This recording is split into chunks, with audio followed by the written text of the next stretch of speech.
नमस्कार विद्यार्थी मित्रांनो, आज आपण सशर्त विधाने, व्यत्यास, युक्लिडची गृहीतकं कोणती, सिद्धतेचे प्रकार हे पाहणार आहोत. सर्वप्रथम सशर्त विधान म्हणजे काय? जी विधानं जर आणि तर या रूपात लिहिता येतात अशा विधानांना सशर्त विधाने म्हणतात. आता साधं उदाहरण घेऊ. अभ्यास चांगला केला, परीक्षेत चांगले गुण मिळतील. आता हे जे विधान आहे ते मी कसं म्हणू शकतो? जर तरच्या रूपात. जर अभ्यास चांगला केला तर परीक्षेत चांगले गुण मिळतील. रेल्वे स्टेशनवर उशिरा पोहोचलो तर गाडी काय होणार? चुकणार. पण मी कसं म्हणू शकतो? जर रेल्वे स्टेशनवर आपण उशिरा पोहोचलो तर आपल्याला काय होईल? गाडी चुकेल.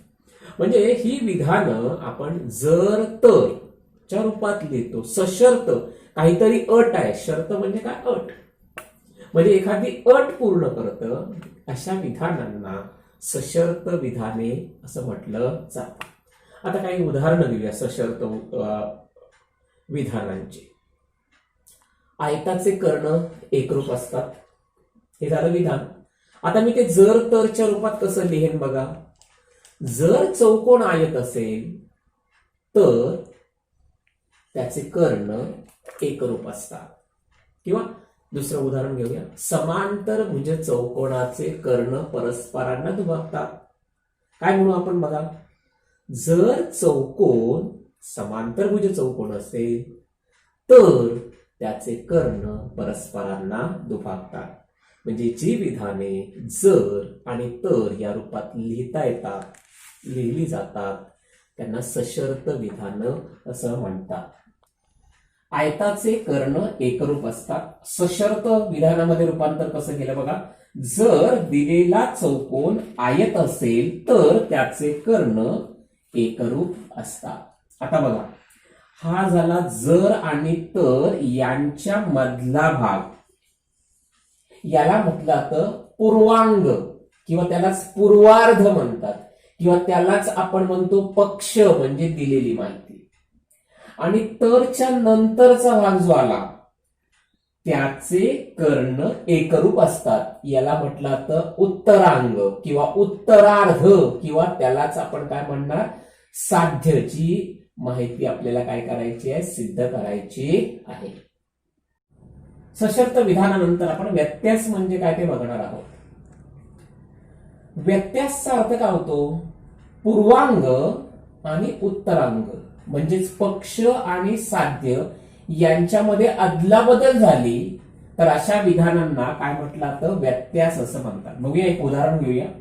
एक सशर्त विधान बघा. जर चौकोन समांतरभुज चौकोन असेल तर त्याचे कर्ण परस्परांना दुभागतात.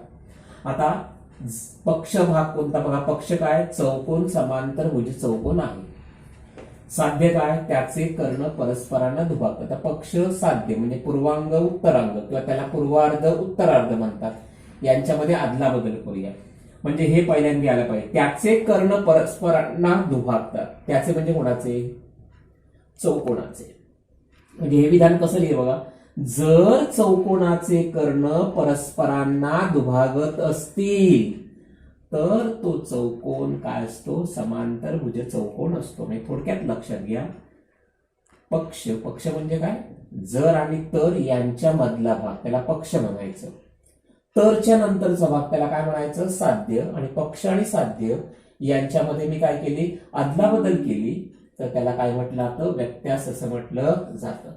आता लक्षात घ्या, प्रत्येक सशर्त विधानाचं व्यत्यास आपण लिहू शकतो, पण प्रत्येक सशर्त विधानाचा व्यत्यास सत्य असेलच असं नाही. हे कधी कधी ते सत्य असेल, कधी कधी ते सत्य असणार नाही. यावर्षी आपण जी भूमिती पाहणार आहोत ती ग्रीक गणितज्ञ युक्लिड याने निर्माण केलेली. म्हणजे या भूमितीचा पाया युक्लिडने रोवलेला आहे. काय केलं त्याने? काही अत्यंत सोपी आकृतीवरून सहजगत्या सिद्ध होणारी, म्हणजे आपण स्वयंसिद्ध गुणधर्म जे आहेत ते सत्य आहेत असं त्याने मांडलं आणि या गुणधर्मांनाच काय म्हटलं जातं, गृहीतक म्हटलं जातं. आता या गृहीतकांचा उपयोग करून आणि तर्कशुद्ध मांडणी करून जे गुणधर्म सिद्ध केले जातात त्यांना प्रमेय असं म्हटलं जातं. आता युक्लिडने कोणती गृहीतक म्हणजे कोणते गुणधर्म सत्य आहेत असं मांडलं, त्यातले मुख्य 5 गुणधर्म पुढील प्रमाणे.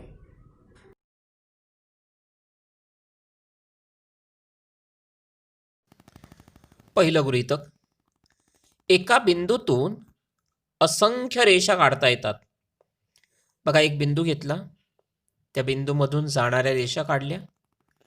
किती रेषा काढता येतात बघा, एका बिंदूमधून अनंत रेषा काढता येतात. हे युक्लिडचं पहिलं गृहीतक झालं. नंबर 2, 2 भिन्न बिंदू घेतले, त्या 2 भिन्न बिंदूतून किती रेषा काढता येतात बघा, 2 भिन्न बिंदूमधून एक आणि एकच रेषा काढता येते. कोणतेही बिंदू केंद्र मानून दिलेल्या त्रिज्येचे वर्तुळ काढता येतं.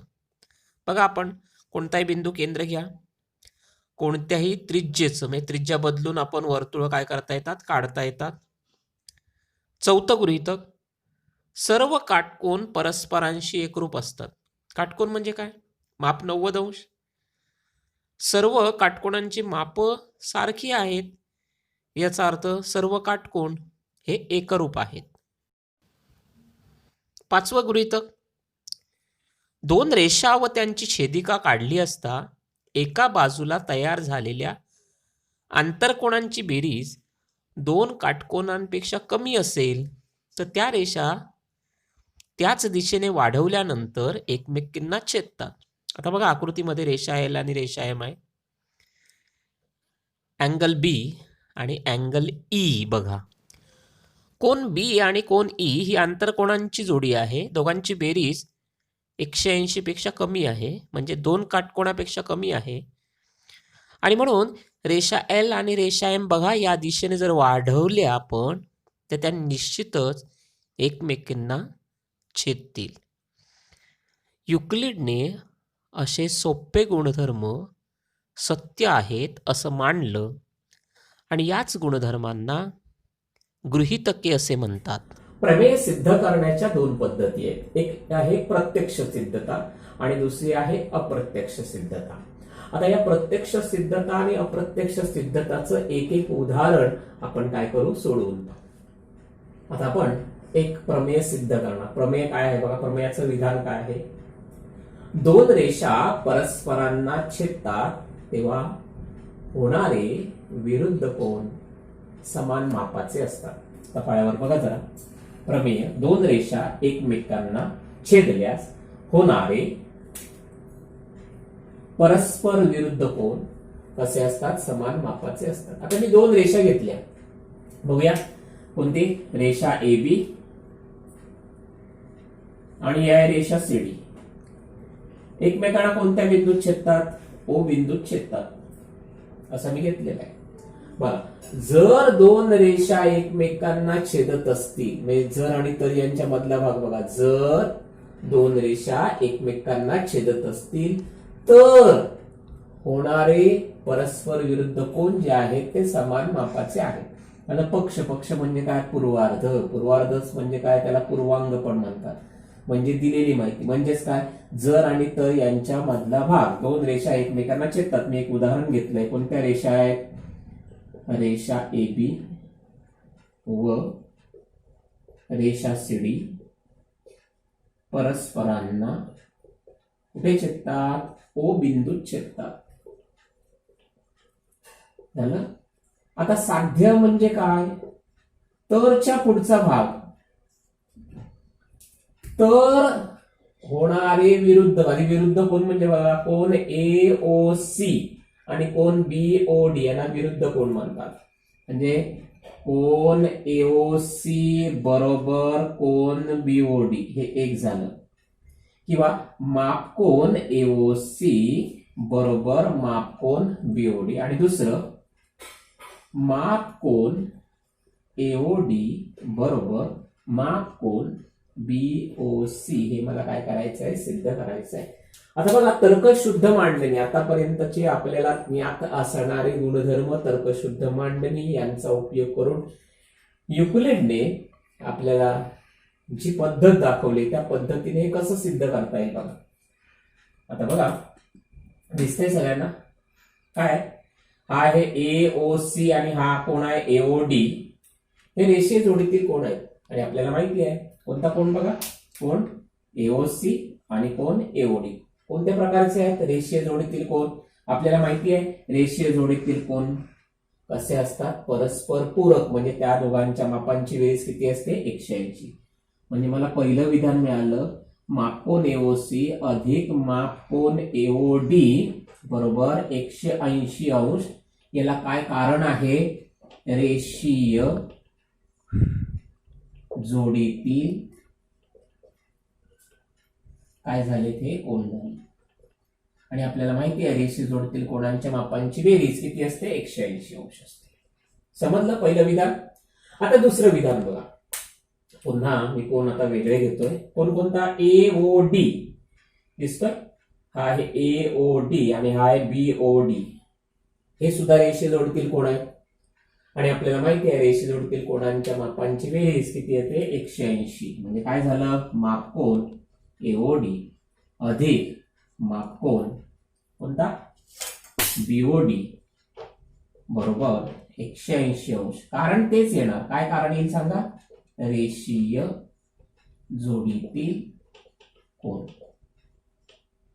तुम्ही काय बघितलं बघा, विधान 1 ची हे झालं विधान 1 उजवी बाजू किती आहे 180, विधान 2 ची उजवी बाजू किती आहे 180. दोन्ही विधानांची उजवी बाजू समान आहे. म्हणजे तर्क शुद्ध विचार काय सांगतात, जर उजवी बाजू समान असेल तर डावी बाजू पण काय होणार, समान होणार.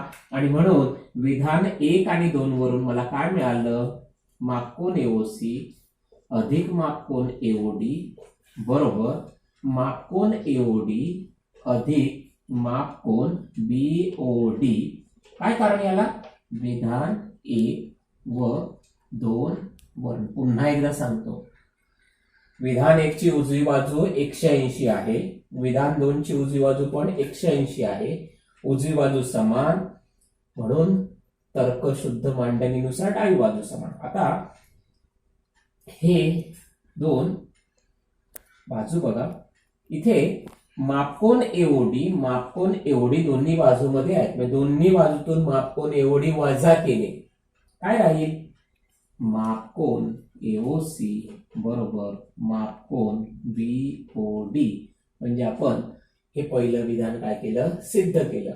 आणि त्याचप्रमाणे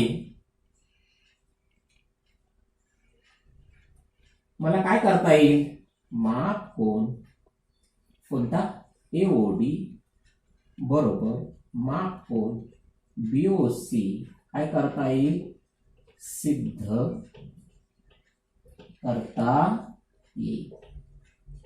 आणि अशा प्रकारे आपण तर्कशुद्ध विचारसरणीचा उपयोग करून हे प्रमेय आपण काय केलं, सिद्ध केलं. आता एक अप्रत्यक्ष सिद्धतेचं उदाहरण बघूया. विधान काय आहे, जर पी ही 2 पेक्षा मोठी मूळ संख्या असेल तर ती विषम संख्या असेल. आधी मूळ संख्या म्हणजे काय, तर ज्या संख्यांना 1 आणि ती संख्या या दोनच संख्यांनी भाग जातो त्यांना मूळ संख्या असं म्हणतात. आता मला काय करायचंय, पहिलं पक्ष लिहिलं, पक्ष काय, जर आणि तर यांच्या मधला भाग. पी ही 2 पेक्षा मोठी असणारी मूळ संख्या आहे. पक्ष काय लिहिलं, पी ही 2 पेक्षा मोठी मूळ संख्या आहे. साध्य काय बघा, तर ती विषम संख्या असेल म्हणजे पी ही विषम संख्या आहे. आता लक्षात घ्या, जेव्हा आपण अप्रत्यक्ष सिद्धता वापरतो त्या अप्रत्यक्ष सिद्धतेमध्ये आपल्याला जे सिद्ध करायचं आहे ना त्याच्या नेमकं उलट सत्य आहे असं मानायचं. आणि आपण जे सत्य मानलेलं आहे त्याच्यामुळे काहीतरी आपल्याला विसंगती मिळते. आणि त्यामुळे आपण जे मानलेलं आहे ते असत्य आहे आणि असं अप्रत्यक्ष सिद्धता वापरून आपण विधान सिद्ध करणार. बघा मी काय केलंय, पी ही विषम संख्या आहे. मी आता काय मांडणार, पी ही समसंख्या आहे असं मी मांडणार. 2 पेक्षा मोठी असणारी काय सांगा, समसंख्या. सिद्धता, समजा पी ही समसंख्या आहे. आपण मांडलं पी समसंख्या आहे. आता पी समसंख्या याचा अर्थ काय, पी चा 2 हा विभाजक आहे. पी ला 2 ने भाग जातो. आपल्याला दिलं काय, पी ही 2 पेक्षा मोठी मूळ संख्या आहे. याचा अर्थ पी चे 1 आणि ती संख्या असे 2 विभाजक आहेत. आता पी चा 2 हा विभाजक आहे, हे झालं विधान 1. पी ही 2 पेक्षा मोठी असणारी मूळ संख्या म्हणजे 1 आणि ती संख्या असे 2 विभाजक आहेत. आणि आता किती विभाजक मिळाले, म्हणजे पी चे 1, 2 व ती संख्या असे 3 विभाजक आहेत. मूळ संख्येला फक्त 2च विभाजक असतात.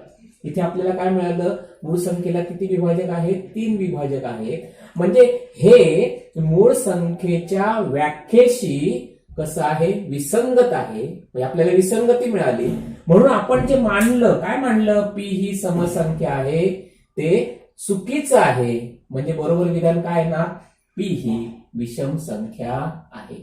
अशा प्रकारे अप्रत्यक्ष सिद्धता वापरून आपण विधान तर्कशुद्ध मांडणीने काय करता येतात, सिद्ध करता येतात. सराव संच 1.3. पुढील विधाने जर तर रूपात लिहा. जर तर रूपात म्हणजे काय, सशर्त विधाने. नंबर 1, समांतरभुज चौकोनाचे सम्मुख कोन एकरूप असतात. नंबर 2, आयताचे कर्ण एकरूप असतात. नंबर 3, समद्विभुज त्रिकोणात शिरोबिंदू व पायाचा मध्यबिंदू यांना जोडणारा रेषाखंड पायाला लंब असतो. पहिलं उदाहरण बघा, समांतरभुज चौकोनाचे सम्मुख कोन एकरूप असतात. आपल्याला जर तरच्या रूपात लिहायचं आहे, म्हणजे सशर्त विधान लिहायचं आहे. जर एखादा चौकोन समांतरभुज चौकोन असेल तर त्या चौकोनाचे सम्मुख कोन एकरूप असतात. नंबर 2, आयताचे कर्ण एकरूप असतात. जर तरचा उपयोग करून कसं लिहिणार बघा, जर एखादा चौकोन आयत असेल तर त्या चौकोनाचे कर्ण एकरूप असतात. नंबर 3, समद्विभुज त्रिकोणात शिरोबिंदू व पायाचा मध्यबिंदू यांना जोडणारा रेषाखंड पायाला लंब असतो. जर एखादा त्रिकोण समद्विभुज त्रिकोण असेल तर त्या त्रिकोणाचा शिरोबिंदू व पायाचा मध्यबिंदू यांना जोडणारा रेषाखंड पायाला लंब असतो. प्रश्न क्रमांक 2. पुढील विधानांचे व्यत्यास लिहा. 1, 2 समांतर रेषा व त्यांची छेदिका दिली असता होणारे व्युत्क्रम कोन एकरूप असतात. नंबर 2, 2 रेषांना एका छेदिकेने छेदल्यावर होणाऱ्या आंतरकोनांची एक जोडी पूरक असेल तर त्या रेषा समांतर असतात. आणि नंबर 3, आयताचे कर्ण एकरूप असतात. व्यत्यास म्हणजे काय,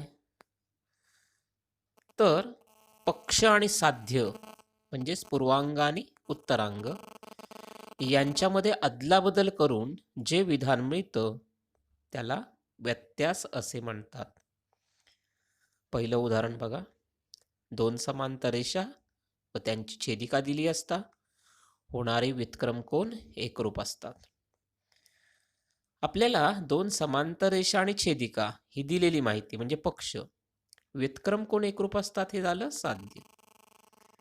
मग उलट कसं लिहिणार, जर 2 रेषा व त्यांची छेदिका दिली असता होणारे व्युत्क्रम कोन एकरूप असतील तर त्या 2 रेषा समांतर असतात. नंबर 2, 2 रेषांना एका छेदिकेने छेदल्यानंतर होणाऱ्या आंतरकोनांची एक जोडी पूरक असेल तर त्या रेषा समांतर असतात. आंतरकोनांची जोडी पूरक आहे हे झालं पक्ष, रेषा समांतर आहे, हे झालं साध्य. मग व्यत्यास कसा लिहिणार? दोन समांतर रेषांना एका छेदिकेने छेदले असता तयार होणाऱ्या आंतरकोनांची जोडी पूरक असते. शेवटचं तिसरं, आयताचे कर्ण एकरूप असतात.